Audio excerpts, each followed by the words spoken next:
Hi everyone. For Wednesday and Thursday we're going to be working with page 145. So it's similar to what you did on Monday and Tuesday, except for question 1 it's easier because you already know the price of one item and they want you to give them the price of 8 or 9 or 6 or 5 or another number of them. So the first part is already done. You already know the price of one. The thing that might confuse you is the names of what they are. So this is a spade, fork, seeds, rake, and shears. So that's what they're asking about. Now, for question 1, it says in part A, what is the cost of 8 spades? So we know the cost of one spade, it's 8.27, and we need to multiply that by 8 to get our answer.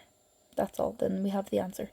For example, part E, it wants to know the price of 5 packets of seeds. We need to multiply 87 cent by 5 and we'll get our answer. If you're wondering how to write 87 cent by 5, I'm just going to write it down here. I would write it like this. So keep it like this. We know that there's no euros. That just makes it easier for you because you already know where the decimal point is and you put it in down there. If you want to just write it as 87 by 5, you can, but then you need to figure out at the end where to put the decimal point in, so it could end up harder. So that's question 1 is just all the same as that. You're multiplying number 1, so 827 by whatever amount they want, or you're multiplying 538 by whatever amount they want. So that one I think you'll find pretty easy. On question 2, now usually when we work with word problems, I read it out or get someone to read it out and we figure it out how to do it, but I won't be able to do that, so I'm just going to tell you what to do. So for question 2, it says, what change would I get from €50 if I bought 5 spades? So, 2 parts to the question. I don't know how much 5 spades cost, so I can't do the sum until I figure that out. So I'm going to do 8.27, that's a spade, and I'm going to multiply it by 5 to get that answer. When I get that answer, I need to put the bigger number on top and do a takeaway. I already know which number is going to be on top though, because it's telling me that I'm going to get change from 50. So that means I have more than the price of 5 spades. So I'm going to put €50 on top and take away my answer. And just to show you how I would write €50 as well for the takeaway, I would write it like this. So I would include the cents, even though I haven't got any. It will make it easier for you to do the takeaway.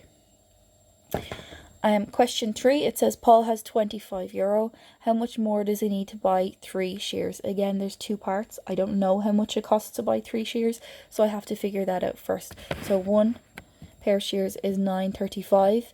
I need to multiply that first by 3. And then when I get my answer, I'm going to have to do a takeaway. Now, this is giving me a hint of which one goes on top. Obviously, the bigger number goes on top anyway. But this is telling me that he has €25, but he needs more to buy 3 shears. So I know that the price of 3 shears is going to be more than what he has. So the answer is going to go on top. Number 4 says a gardener bought 8 packets of seeds. What change did she get from €10? Again, I don't know how much it costs to buy 8 packets of seeds. First of all, I need to multiply 87 cent by 8 to figure that out. And I'll show you how I would write 87 cent as well. I'd write it like this. So no euro and 87 cent. And then when I get my answer, I'll have the decimal point in the same place. So this is going to be multiplied by 8. I would do it like this. Another way that you can do it, it's not wrong, it's just a little bit harder. If you do 87 multiplied by 8 like a normal sum, that's fine as well, but the only problem is at the end you have to figure out where to put the decimal point, the euro sign, so it's easier if you do it the first way and just keep them underneath each other. So that's everything for Wednesday. It's just this green box for Wednesday, and then we are going to have 5 to 9 for Thursday, so I'll go through them as well. So question 5 says, I bought 3 train tickets for $8.34. What was the cost of each ticket? So that is asking me, like it did on Monday and Tuesday, what is the cost of one ticket? So I need to divide $8.34 by 3 and I'll know how much one ticket cost. Number 6 says 7 pens cost £9.66 altogether. What was the cost of each pen? That's the same again. It wants to know how much one pen cost. So I'm going to divide £9.66 by 7 and get my answer. Number 7 said 5 cakes cost £9.35. How much should 2 cakes cost? So again, this has two parts. First of all, I need to find out how much one cake costs. So I'm going to have to divide £9.35 by 5 and I'll get an answer. When I get my answer, I need to multiply that answer by 2 because I don't want to know the price of one cake. I want to know the price of 2 of them. And then for question 8, it says 6 badges cost £8.76. How much should 3 badges cost? This is the same as question 7.